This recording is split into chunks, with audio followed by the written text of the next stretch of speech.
All right. Shalom, family.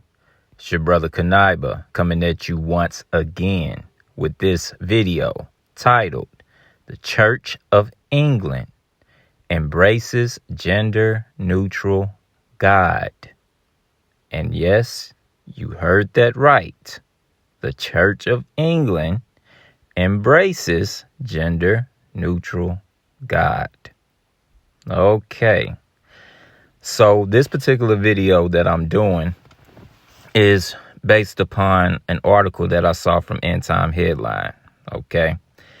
And this particular article apparently states that, the Church of England embraces gender neutral God. Okay. So they don't want a title of a gender to be placed on the Most High.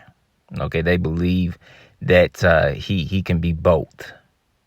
Okay. Now, the level of blasphemy from this church is mind-boggling, but at the same time, I'm not surprised. Okay, because if you've been watching me for a while, I've been telling y'all that, Christianity, along with all these, major mainstream religions, Christianity, Islam, etc., they're just offshoots of the mystery school system of ancient Kemet and ancient Babylon. Okay. And, within the craft, they embrace the idea of what's known as the Baphomet. Right. Now, that particular image, that image has both male and female genitals. Right. Okay, it's both male and female, along with a goat. Okay, so I'm not surprised because, quiet as a kept, that's what they basically worship. Okay, it's just that now they're becoming more out and out with it. Okay, they're no longer going to, use hide behind the Bible. Okay, they're not going to use the Bible as a front for what they actually worship. Okay, and as we get closer and closer to the end of this kingdom, they're going to be more blatant with their wickedness. Okay, so, don't marvel not. Marvel not at things like this because, this is really what they do behind closed doors. Okay, but this is definitely blasphemy. Okay, so what we're going to do, we're going to actually get into the article and we're going to see what's going on here. Okay. So let's get to it. All right. So opening up, this is the actual article I was talking about from End Time Headline. Right. And the title of the article reads, it says, Church of England embraces gender neutral God. Will stop using male pronouns and referring to God in prayers. It says will drop phrase our Father from the Lord's Prayer. Allow me to repeat that last part. It says we'll drop phrase our Father from the Lord's Prayer. Yeah, they they have no shame. They absolutely have no shame. And this is blasphemous because, again, it was Yahweh Shai, whom the world knows as Jesus Christ, that taught us to pray like that, to begin our prayers with our Father. But now they want to come behind him and actually take that out of the Lord's Prayer. Okay, they are trying to usurp authority over Yahweh Shai. Okay, which, it really doesn't surprise me at all because, they place Paul above Yahweh Shai most of the time. Okay, so, this is really not surprising to me. Okay, but let's get deeper into this article. Let's see what it says here. So let's scroll up a bit here, and the article begins by saying this. It says God could be referred to in non-gendered terms during Church of England services for the first time. It can be revealed. Okay, so again, that's why I said earlier in this video, I said the closer we get to the end of Esau's kingdom, the more and more blatant they're going to be with their wickedness. Okay, they're getting to the point they don't care. They have no shame. Okay, but the article continues. It says, breaking with centuries of tradition. It says bishops have announced they are launching a major project on gendered language this spring. And, it's quite telling that they're going to launch this in the spring. OK, because in the springtime, this, they really focus a lot of their energy towards the so-called mother goddess. OK, remember, we got so-called Easter coming up. OK, that's in the springtime. OK, so, they're trying to divert that energy towards the divine feminine. Again, I told you, that's what they're doing. OK, but continuing forward, it says it may suggest that the priest can stop using the male pronouns he and him. Oh, I'm going to have fun with that. We're going to deal with that right there because this is ridiculous. But it says when referring to God in some prayers, or even that they can drop the famous phrase, our Father, from the start of the Lord's Prayer. Well, then what are you going to say? Who are you praying to? I mean, it makes no sense whatsoever. What pronoun are you going to use? Okay, I guess they want us to say they, them. I don't know. Okay, let's continue. So scrolling up a bit more, and the article continues. It says, however, such a radical rewriting will have to be agreed by the whole of the church's governing body, the General Synod, and would be fiercely resisted by traditionalists for breaking away from the words of the Bible. I mean, it's not just being a traditionalist. It's really just, common sense. Okay, the Most High, he's a male. He's man. Okay, he's not both. Okay, that's ridiculous. Even during creation, when you read Genesis 1, I believe, verse 27, it says God created man in his own image. Okay, it says he created he, him, male and female created he, them, roughly paraphrasing.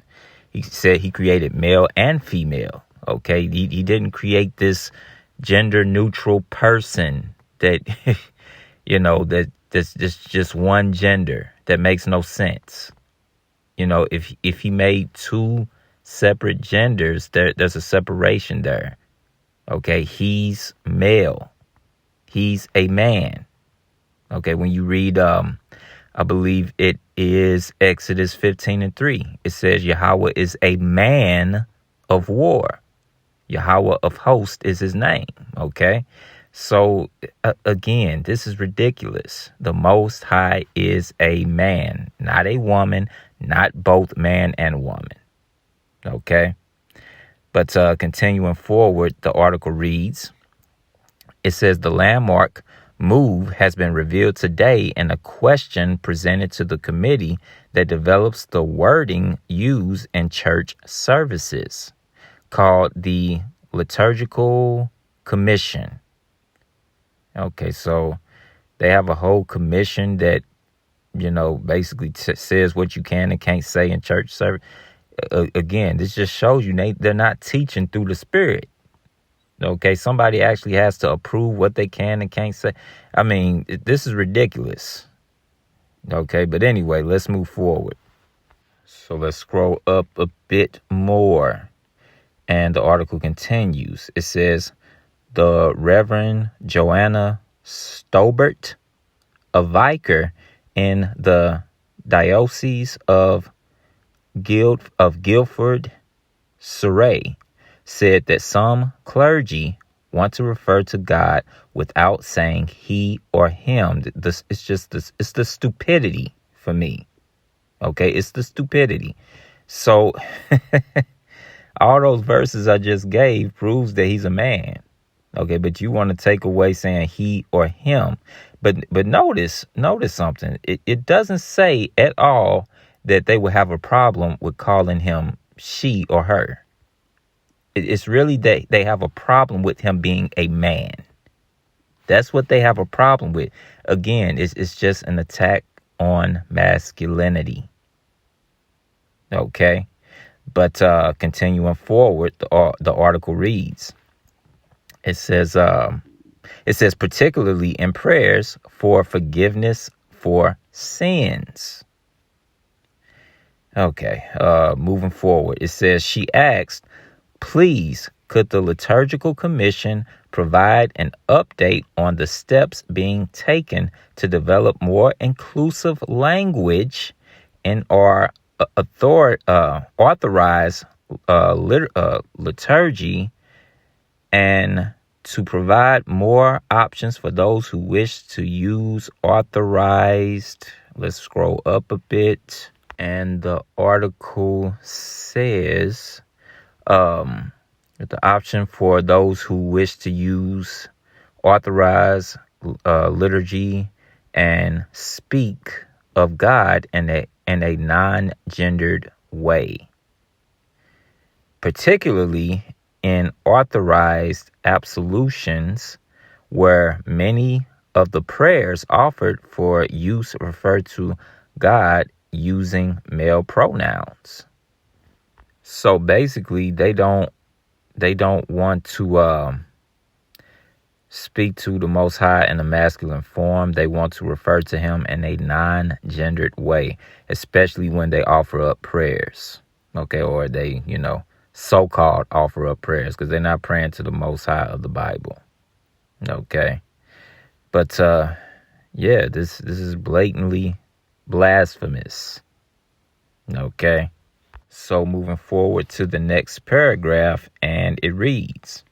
It says, in response, the Bishop of Litchfield, the RT Reverend Michael Ipgrave, said, we have been exploring the use of gendered language in relation to God for several years in collaboration with the Faith and Order Commission.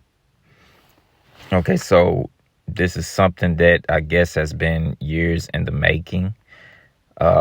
To get to this particular point, again, the closer we get to the end, they're just becoming more and more blatant with their wickedness. Okay, but anyway, let's scroll up a bit more here. So let's see here, and it continues. It says, after some dialogue between the two commissions in this area, a new joint project on gendered language will begin this spring. Oh boy. It says, in common with other potential changes to authorize liturgical provision, changing the wording and number of authorized forms of absolutions will require a full synodical process for approval. The proposal was welcomed by a group that campaigns for gender justice in the Church of England. I mean, what would be the need of this so-called campaign of gender justice in the Church of England unless you feel that there's some type of gender injustice within the Bible? Okay, again, this is the rabbit hole that they want us to go down. Okay, this is that wokety woke stuff as well. Okay, this is ridiculous. But anyway, let's scroll up a bit more. And the article continues. It says, Women and the Church. I guess the acronym is WATCH, WATCH, Women and the Church, said, WATCH welcomes the start of another project in the Church of England to look at the development of more inclusive language in our authorized liturgy. Oh boy. It says, we hope that a proposal will be brought to synod soon, and it It says, as we believe that a theological misreading of God as exclusively male is well, that's not a misreading. That's what he is. He's male. He's a man. Okay, you just hate the fact that the creator and the absolute being is a man. The creator of all is a man, not a woman. That's what you hate because you're a blatant feminist. Okay, aka a Luciferian. But anyway, it says, let me start that part over. It says that a theological misreading of God as exclusively male is a driver of much continuing discrimination and sexism against women. How is the Most High being a man sexism against women? You know, the person that actually created women. Okay, you just hate that the Most High, the creator, is a man and that he created everything, including women, and he gave certain stipulations and orders for both men and women. Okay, you all just want to be out of order. That's what most women want. Not all, but most of you want to be out of order. And you hate the fact that because the Most High is a man, you know, he sets order. You hate that thing. Okay? But anyway, let's scroll up a bit more. And the article continues by saying this. It says, Synod member Reverend Dr. Ian Paul said, the fact that God is called Father can't be substituted by mother. Thank you. Finally, a logical human being in this article. Let me read that part again. It says the fact that God is called Father can't be substituted by mother without changing meaning, nor can it be gender neutralized to parent without losing of meaning. Fathers and mothers are not interchangeable. Thank you. Thank you very much. Let's read that part again. Fathers and mothers are not interchangeable, but relate to their offspring in different ways. Yes. Okay. Fathers and mothers relate to their offspring in different ways. Okay. Why do you think the elites put so much emphasis on getting the father out of the home? Because they realize that. Okay. But anyway, the article continues. It says, if the liturgical commission seeks to change this, then in an important way, they will be moving the doctrine of the church away from being grounded in the scriptures. Well, they want to move everything away from being grounded in the scriptures. That's the point. Okay. And like I said earlier, the so-called church, you know, Christianity it's never been grounded. It's never been grounded in the scriptures. Okay, the Christianity that you talk about today is an offshoot of the mystery school system of ancient Kemet and ancient Babylon. Okay, that's what it is. Okay, it has nothing to do with the scriptures at all. And you see that clearly by reading this article. If the so-called church today was rooted or grounded in the scriptures, we wouldn't even be having this conversation right now. Okay, this is ludicrous. Okay, but anyway, let's move forward. And the article ends by saying this. It says he added that although male pronouns have always been used to refer to God, it says Christians do not believe that God has a specific gender. Okay, and again, this just further proves that Christianity is an offshoot of the mystery school system of ancient Babylon and ancient Kemet. Okay, because again, it just says right here that Christians do not believe that God has a specific gender, even though throughout the Bible, the Most High Yahweh is referred to as a man. Okay, all throughout the scriptures. Again, like I said, Exodus 15:3, Yahweh is a man of war. Yahweh of hosts is his name. Okay, I believe if you go to, I believe it's in the book of Isaiah. You brothers can correct me. It says that The Lord is not a man that he should lie. Okay, again, referring to him as a man, because that's what he is. Okay. But continuing forward, it says the Bible uses feminine imagery and metaphors of God, but primarily identifies God using masculine pronouns, names, and imagery.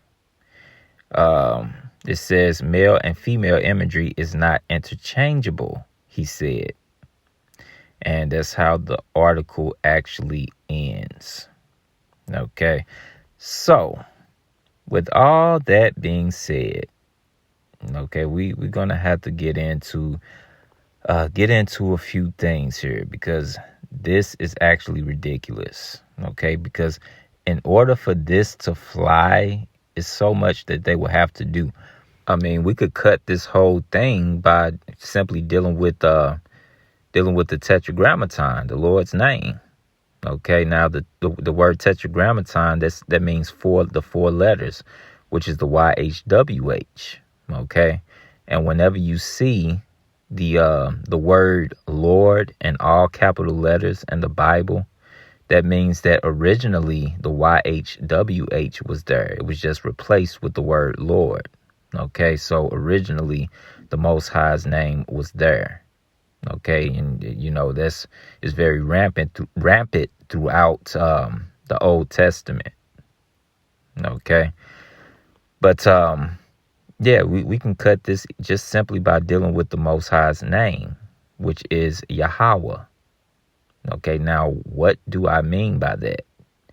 Okay, now here on the screen, I actually have his name spelled out. Okay, this is Yahweh.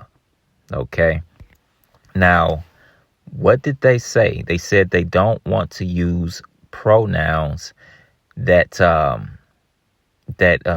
not gender neutral. They don't want to use the pronouns he or him when referring to God. That's what they said, right? Well, I want to pose a question to the idiots who are proposing this. Okay. Now, we know what the Most High's name is, but I would ask them, what is the Most High's name? Okay. Now, of course, we say and we know that it's Yahweh, but I guarantee you they'll probably say Yahweh, which is not his name. But nevertheless, I can still play this game with them. Okay. Now, when dealing with Hebrew, okay, look at the first two letters in his name here, the Y and the A. Okay. Do you realize that Yah, the Y-A, that literally means he in Hebrew? That's how you say he. Okay, because the Most High's name literally means he exists. Okay, so his very name denotes that he's a man. Okay, the Y-A means he. Okay, so he is a man. He's male. Okay, there's no argument there. We could simply go into the Hebrew and deal with the Most High's name and prove that. That's why I said this whole thing is ridiculous and it's blasphemous.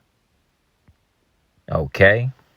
But these guys, they want to completely erase gender when dealing with the Most High.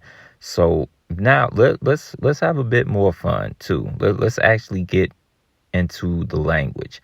Let's deal with the Lashawan Kodash, okay, our ancient Hebrew language, the Lashawan Kodash, the Holy Tongue, and let's actually look at something, okay? So getting into the Lashawan Kodash, dealing with the ancient Hebrew alphabet, this is actually the first letter or the first character in the ancient Hebrew alphabet. Okay, it's called an alap, okay, and it makes the ah sound, okay. Now, what this is pictorial, and it's actually supposed to be a picture of an ox head, okay. Actually, when you flip the image, you'll see it more clearly here. And as you can see at the very bottom, that's supposed to be the face of the ox. And at the top on either side, those are the two horns. Okay, it represents an ox head. Okay, that's what the first character in Hebrew is. And what this is supposed to represent, okay, what an ox really represents, it represents strength and leadership. That's what the first letter of the alphabet actually represents. Okay, this is the Alap. Okay, and just a quick side note, if you actually flip it the other way, this is actually where you get the English letter A from. Okay, it actually comes from ancient Hebrew, believe it or not. Okay, but now I want to move forward to the second character in the Hebrew alphabet. And I'm actually doing this to build a point. I'm building a point here. So just be patient with me, okay? Because we're still on topic. Okay, because remember, they want to be gender inclusive when dealing with the Most High. They don't want him to be just male or just a man, okay? They want to remove our Father from the Lord's Prayer, okay? So now we're going to go into, or we're going into the ancient Hebrew language, and we're going to build a point against that, okay, to prove our point that the Most High is indeed a man. Okay, so let's move forward to the next character in the Hebrew language. And the next Hebrew character is the Bayat, which makes the Ba sound. Okay, and when you actually look at the pictorial image here, it's actually supposed to be a picture of like a tent, okay, representing a house or a household. Okay, actually, let's actually flip this on its side so you can see it a little bit more clearly here. And as you can see, if you look to the left of the image, that's like the opening of the tent, the triangular shape, and the rest is like the body of the tent. Okay, but that's what this represents, that particular image of the Bayat, which makes the Ba sound. It's a tent, which represents the house or the household, your dwelling. So now, why did I go through all of that dealing with the first two letters in the Hebrew language? Okay, and giving pretty much the meaning behind both of the letters, what they actually represent. Okay, there's a reason. Let's put all this together and let's bring it on home. Okay, so here are the two characters, the first two letters in the Hebrew alphabet side by side. Okay, now what you got to understand is the very first two letters in the Hebrew alphabet actually gives us our first Hebrew word. Okay, the A and the Ba, Abba. Okay, now what does the word Abba mean in Hebrew? Oh yeah, that's how you say father in Hebrew. Okay, the very first two letters in the Hebrew alphabet spells out Father. Again, everything goes back to the Most High, the Heavenly Father. Okay, this is his language. All right.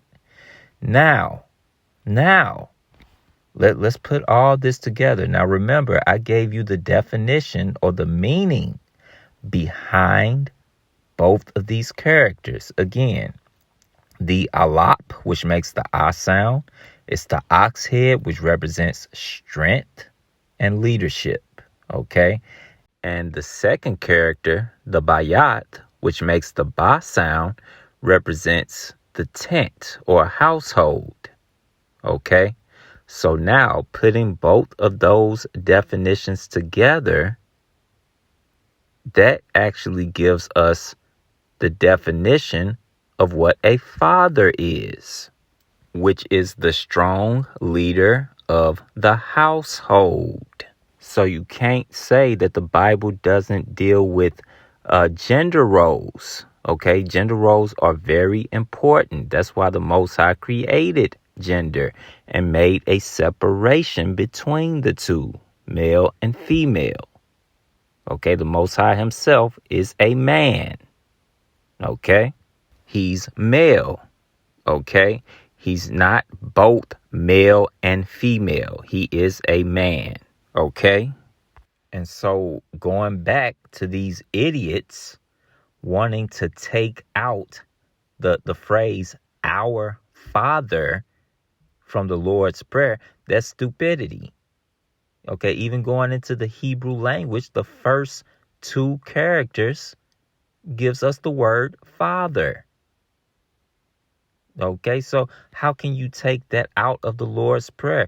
Literally, when you look at the Lord's Prayer in ancient Hebrew, you're saying, when you say our Father, you're saying Abba Nawa, our Father. Again, this is stupidity. But they're trying to usurp authority over what Yahweh Shai, or how he told us to pray. That is complete craziness. I'm trying to think of the words because it's so baffling that they actually think that they can do that. But anyway, this is gonna be the end of the video. I'm gonna wrap it up here because I can rant on all night. Okay. But anyway, the title of this video is "The Church of England Embraces Gender Neutral God." Okay. And of course, we went over the article. We read all of it, all the blasphemy. Again, them thinking that they have some type of authority to actually change this. But again, like I said, don't marvel at this because this is what they worship. Okay, they're just coming out in the open. They're not hiding behind the Bible anymore. They're not using it as a front. Okay. You know, the Christianity today is just a part of the craft, the mystery school system of ancient Kemet and ancient Babylon. Okay, they worship the Baphomet, which basically is gender neutral. Okay, that's really what they embrace. They're just coming out with it. Okay, but like I said earlier, you know, the closer we get to the end, they're going to be more blatant with their wickedness. Okay. So with that, and as always, I want to give all praises, honor, and glory unto the Most High Yahweh, which is the name of the Heavenly Father, who happens to be a man. And I do so in the name, or Bahashem Yahweh Shai, which is the name of the only begotten Son of the Heavenly Father, whom the world knows as Jesus Christ. And I want to thank all you brothers and sisters for tuning in. I hope this video was informative and edifying. And until next time, Shalom, family.